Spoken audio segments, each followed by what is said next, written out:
Hey everyone, it's Mike from MC Ranch Overland here.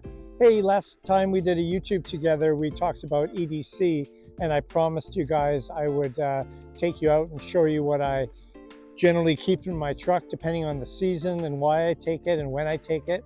And so, yeah, come on with me and let's go for a bit of a drive, find a nice spot, and we'll break it down for you.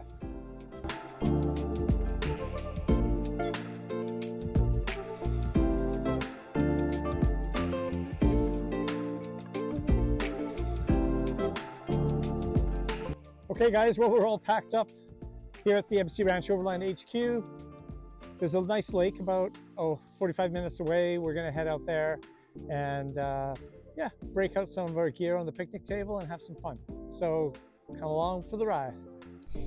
Okay guys, well, we're on our way. Like I said, we're heading to a beautiful lake. Unfortunately, from where you have an area that you can set up with a picnic table, you can't actually see the lake from there. I might walk you guys down to the lake and show it to you though. So the last YouTube video that I published, I headed out into the mountains that day. There was a lot of snow, a lot of ice. I was by myself. It was a weekday, nobody was around. So I turned around and came back, and I decided that it would be a good idea to do maybe a short video on preparedness in EDC. So the EDC is everyday carry, which you actually carry on your person or an arm's reach sort of thing. And you kind of choose that based on the weather and the type of area it is and the risk and all that type of stuff.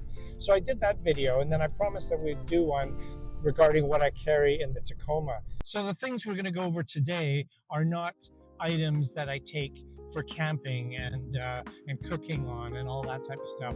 This is supposed to be a talk about what I consider important to make sure that you and whoever your passengers are in the vehicle are prepared for whatever environment or type of adventure you're going to go on.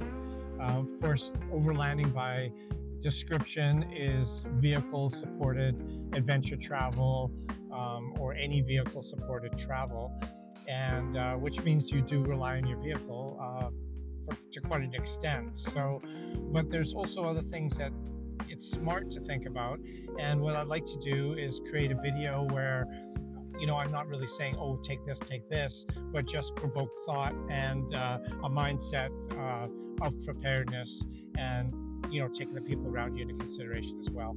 So anyway, so it's not too long of a drive. It's about a half an hour drive actually from my house now, and yeah, we'll catch up with you guys in just a bit.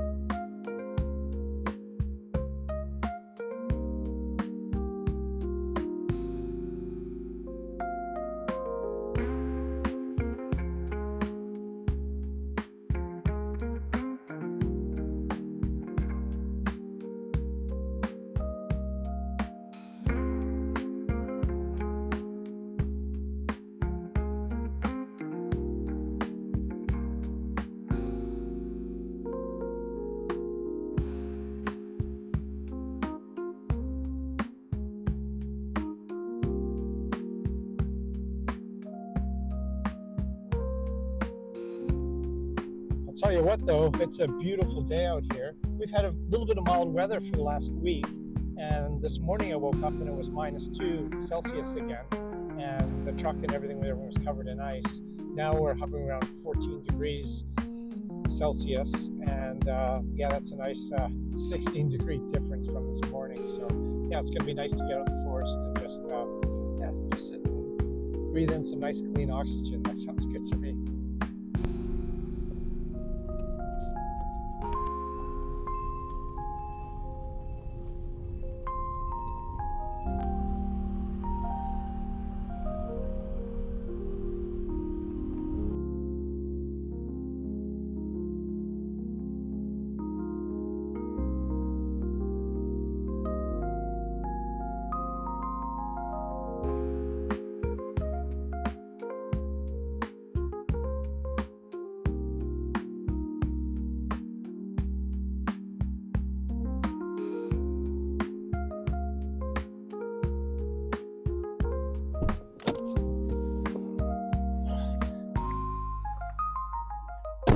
Okay, bit of sunshine. It's nice here. Wow, it's actually pretty busy. There's lots of people camping.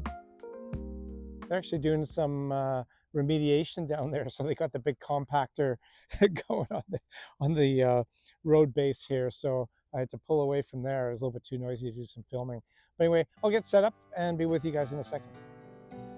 Hey guys, I just wanted to share with you for a moment what a beautiful lake this is. It's that's about half an hour from my house.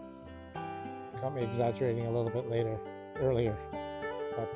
But yeah, it's a nice spot. This is the picnic spot. There's no camping here. The camping is actually, it's in the forest a little bit more. So anyway, that's where we're going to go do the YouTube for today. So hang in there, guys. So hey guys, yeah, so we were going to talk about being prepared when you're overlanding or traveling in a vehicle. And like I said before, we were looking at EDC, what you actually carry on your body in the last video. But this is sort of what we carry in the truck, and it's not camping equipment we're talking about. It's just contingencies, just in case, you know, stuff gets weird or something goes wrong, right? So I'm a little bit hyperbolic about, you know, keeping my truck as maintained as I can. And I think that's probably the first step, is make sure that you have a very, very reliable vehicle. And then you can tick down the boxes based off of priority. I think a lot of people go camping with their family just in a car or an SUV. And I think one of the more vulnerable things are your tires, or getting a flat tire. A lot of cars these days don't even have a spare. They just have that donut, which you can't really even drive on the highway with. So for me, before I go on a trip, I always rotate my tires a week before the trip, because after 500 miles, you should re-torque your wheels onto your hubs again, and make sure that that's been done. The other thing that I carry is an ARB plug kit with me. So here on my roof, which we'll go up here together,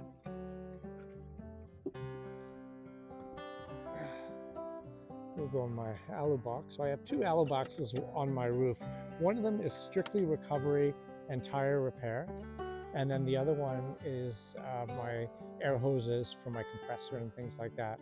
But right here is an ARB tire plug kit. And that allows me to pull a nail out and plug my own tire. I don't have to go to a tire shop. These days in Canada, a tire shop's not allowed to put a plug in. You need to actually go in and put a patch on after you've plugged it. But honestly, in my entire life, I've never had a plug come loose. So I'm very confident, and if I put a plug in, I don't think I would bother going to a tire shop. So now the other thing is, here I have my recovery gear while we're here.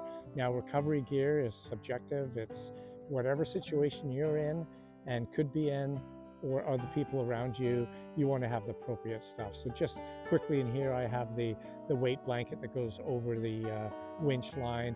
I have dynamic pull straps, I have static pull straps, I have tree straps, I have a big pulley, I have soft shackles, I've got an extra 200 feet of winch line. So I'm just covering that now because I just happen to be standing half on the roof here. So the other thing is then, so when you anticipate that you're going to be changing your own tires or somebody else's, or wheels, please remember to bring a torque wrench, especially if you're on a long trip or something like that. So the next thing I usually think about is water. And again, if it's just a short trip, a lot of people like to just take a little water bottle. I've got several options that I carry. And again, I'm not going through this in any real specific order, but I'm just trying to share things as I go around the truck, and it reminds me of, you know, what I'd like to tell you about. So it's kind of neat in the Toyota Tacoma is on this back door. These are a very standard growler. You can buy them on Amazon. All the diameters are almost identical, but in the Toyota Tacoma, two of them fit completely snug in this condition. And if you were to get in a car accident, they don't go flying and turn into torpedoes and stuff like that. The other thing is, in here, you'll see that I've actually made a sleeve, and I've got two water bottles in there that can be reached where we're driving. But then again, if we're in an accident, it's not like it's just sitting in the cup holder and becomes a missile and takes somebody's head off or something crazy like that. So yeah, so water is very important.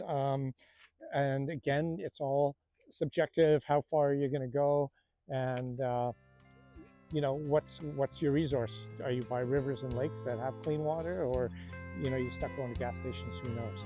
So, and then inside here, now that we're talking about water, inside this cabinet that I built, I have one Lifesaver 5-gallon water purifier, and I think this does 15 or 20,000 liters of water before you have to change the filter.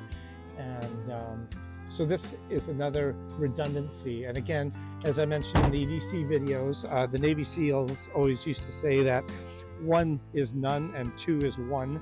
So I always like to have this redundancy. So that covers the water. Now the other thing that some people don't think of, oh, by the way, I've just got the hood open here for a reason. I have a compressor under my hood. ARB single pump compressor. I wish I had the double, but this one still works really, really well. If you don't own a vehicle that's got a compressor under the hood, you can buy portable compressors, but I certainly recommend you getting one, because blowing up a tire with your lips is pretty tough. Anyway, then carrying on here, you can see that I've got an Alacab camper on my truck. So basically my sleeping bag is up there, and my pillows and Carolyn's, and we go camping, we pop it up, and you're all good. One thing that a lot of people don't take into consideration is if you go with 2 wheels into a ditch and you can't get your truck in a horizontal condition that you can actually sleep in the rooftop tent, now that can be very problematic. You have no shelter.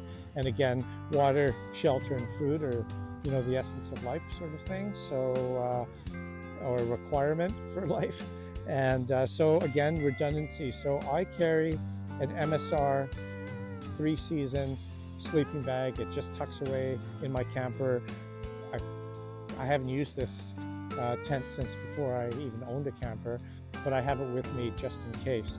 And then I also have a Snug Pack, which is it's a company that makes sleeping bags for the military. This is just a minus 10 Celsius one. It's quite small, but I always have that with me. And then again, when we're talking about shelter, this tarp is a fireproof canvas or fire resistance canvas and waterproof tarp that's actually designed for the trucking industry that they cover loads with. But I always have this with me just in case I have to set up a different shelter or maybe protect myself from the ground. If I'm working on the truck and it's really, really bad conditions, I can slide this under the truck and I can climb there safely and stuff like that. You never know what you're going to be wearing. Maybe you're dressed up and going for a birthday or something, and you're not all ruggedized and heading out into the wilderness, and it's just nice to have a second option. The other thing I carry is an Australian Outback cowboy coat. These are one of the long slickers that you see the cowboys wear. Again, it's very sympathetic around fire. It's not like you've got your $1,000 Gore-Tex jacket on and a spark gets on it and you burn down. This is very resistant to embers and things like that around a campfire. But then again, you're changing a tire at the side of the highway and it's pouring rain, it's miserable enough out and stuff. You put the slicker on and you're pretty much good to go. So the other thing is, again, with redundancy and flexibility, I know a lot of people build their power systems into their vehicle. This isn't really a survival item, but if it means keeping your ham radio going or charging a phone or something like that, it could definitely be considered a pretty good asset. So this is an EcoFlow. You can get a Jackery. There's many, many different brands out there, but I like the idea that my electronics isn't contained to just my vehicle. I'm just going to show you where I put this.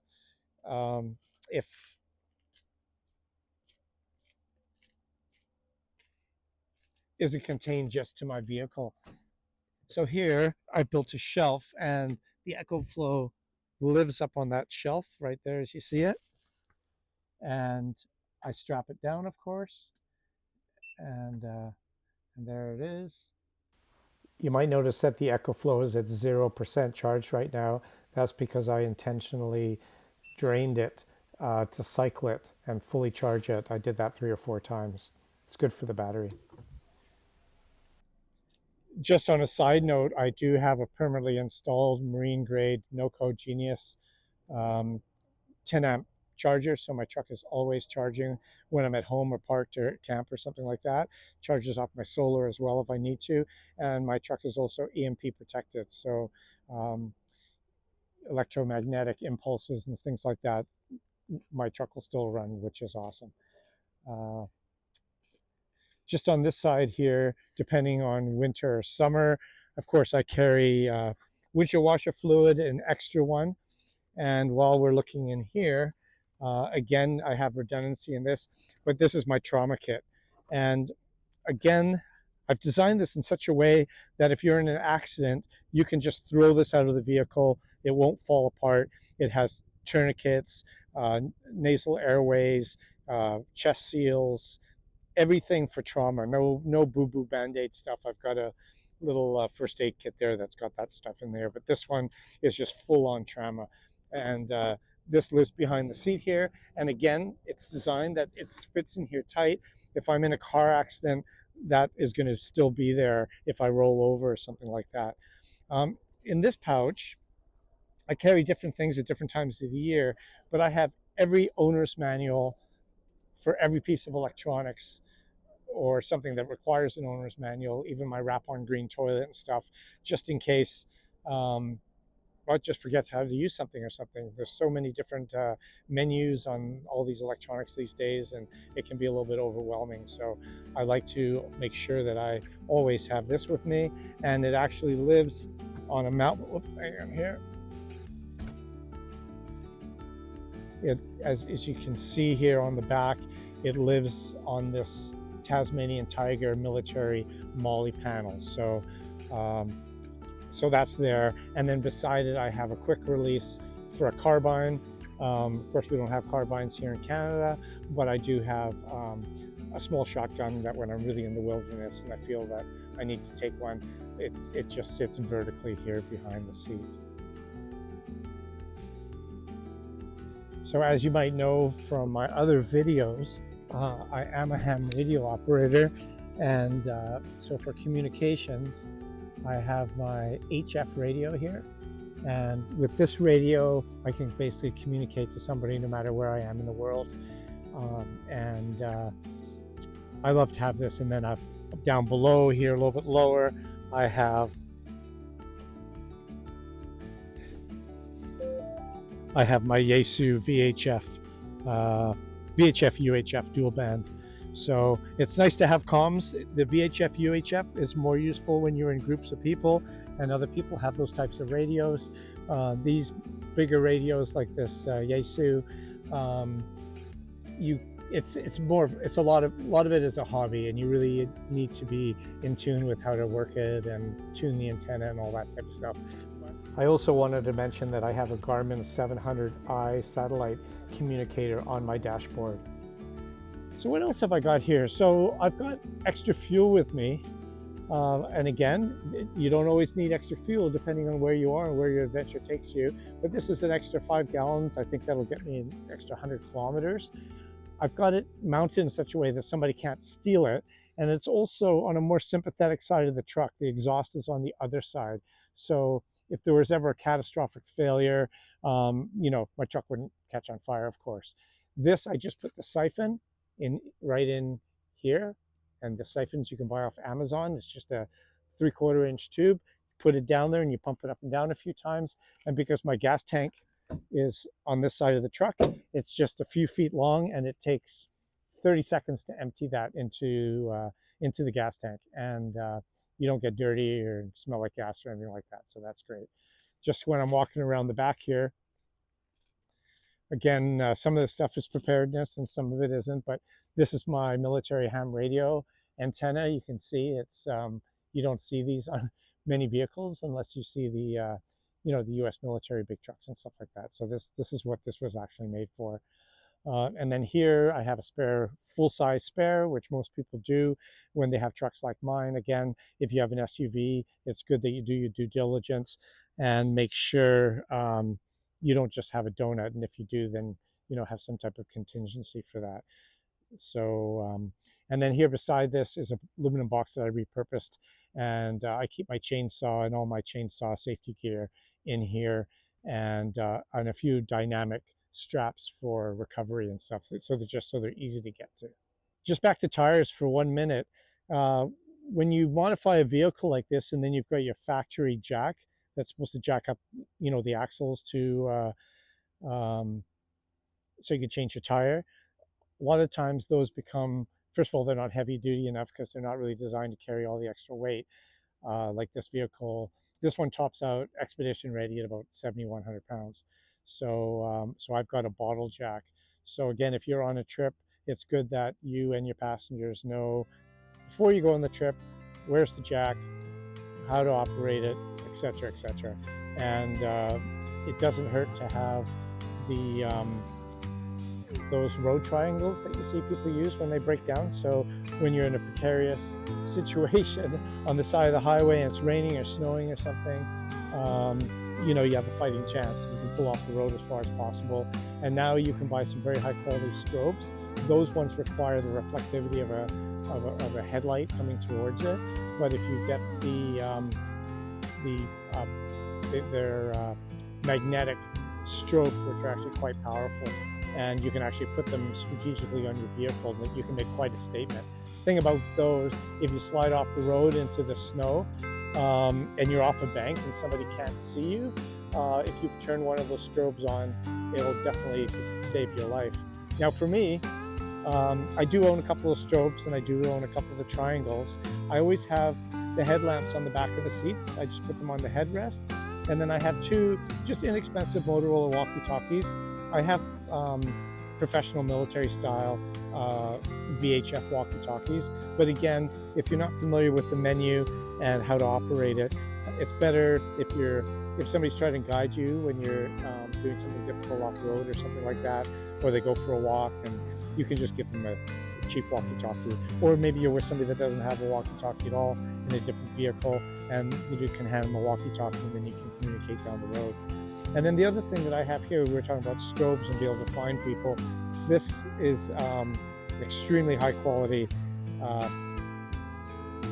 flashlight here, and it's made by Nightcore.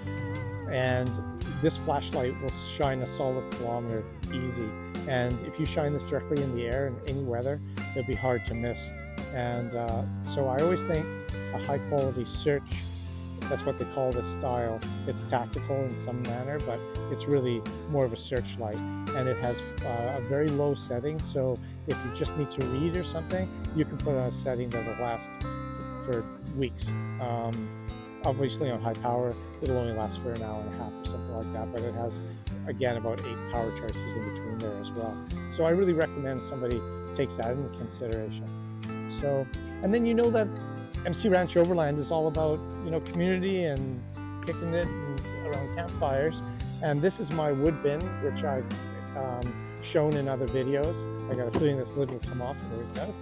And inside here, I carry my harvester, and again, the harvester is super cool because when you open it, it's already got your saws and your axes and stuff like that in it. But I'll do another video on this, maybe on my next video or so. But inside here, I just have wax paper, I have welding gloves, I have a splitting axe, I have some briquettes, just items that makes it easy to light a fire. And again, I told you that this is not a video about camping equipment, but the ability to stay warm if something does go sideways with a group of people or by yourself and actually make a fire, I think that is worth value and should always be taken into consideration. And then here, again, I'm the inventor of the original fire reflector.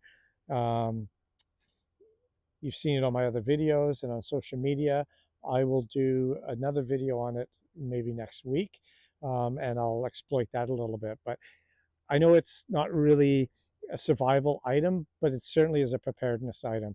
To sit behind this, you need half the amount of wood and half the size of the fire to keep warm. So it's a really beautiful, beautiful piece of kit. I never go anywhere without mine. So also, as we're talking about fire, I always carry my Claymore. I love Claymore products because the battery life on them is absolutely awesome. And this Claymore fan, not only can I use it inside the camper in the summertime to circulate the air, or in the wintertime to circulate the air so I don't get a lot of condensation on the inside of my tent, but I can also point it at a fire at a very, very low propulsion, and it'll help stoke a fire. It doesn't matter how wet the wood is. So the combination of the briquettes that I keep in here, light those, split up some wood, and then use a fan. You know, you have the best chance you can of making a fire, staying warm. So anyway, so that's kind of an overview of the preparedness items I carry. There's actually one other item here. And it's a company called Cold Fire Tactical, and they make these fire extinguishers. This is the larger size, and I have one in the driver's door, and I have one on Carolyn's side on her passenger door. And these are pretty much the best fire extinguishers money can buy. And the other thing is, when people purchase fire extinguishers, if you get one that's got the powder on the inside, the chemical, it compacts when you're off road. The undulation of a car, and you hardly ever use hopefully you hardly ever use a fire extinguisher. But when you do, and it's been sitting in your car for 3 years, it could be fully charged, but those chemical powder ones, it compacts. So you really don't ever want to have one of those in your vehicle whatsoever.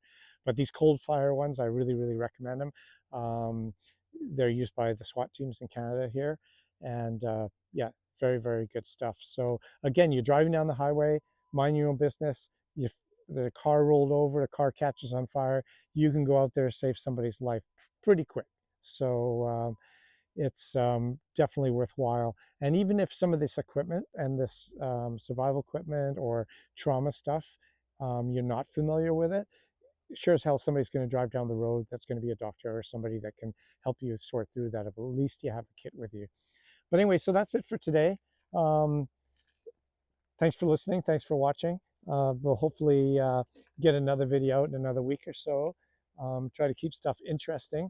But this one, I just wanted to cover the basis. You know, if we're promoting people to be out in the backwoods and do this adventure travel and stuff, I think passing along a little bit of knowledge and ideas so people can kind of think their way out of a wet paper bag sort of thing, right? A lot of things, if you haven't experienced it in life, it doesn't become obvious to you.